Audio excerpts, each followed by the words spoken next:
Hello everyone, এই ভিডিওটো SSC GD pass কৰা অসমৰ প্ৰায় 40,000 লৰা ছোৱালীৰ বাবে যেহেতু আপোনালোকে SSC GD written test pass কৰিছে এতিয়া ফিজিক্যাল টেষ্টৰ বাবে কোৱালিফাই হৈছে যেহেতু ফিজিক্যাল টেষ্ট প্ৰিপাৰেচন কৰিব লাগে মানে আপোনালোকৰ ৰানিং বাকি আছে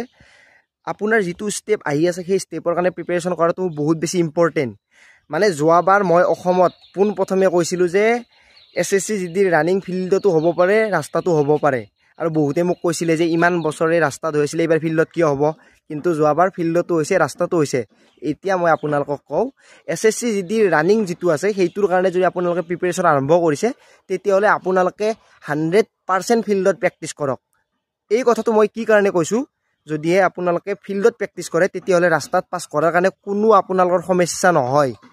আপোনালোকে টাইমিংৰ কথা ভাবিব নালাগে যদি ফিল্ডত বেছি টাইমো লাগে তথাপিও আপোনালোকে পাস কৰিব পাৰিব ৰাস্তাত কিন্তু ৰাস্তাত যদি বেছি টাইম লাগে আৰু যদি আপোনাৰ যদি ফিল্ডত পৰি যায় তেতিয়াহলে আপুনি কিন্তু পাস কৰিব নোৱাৰিব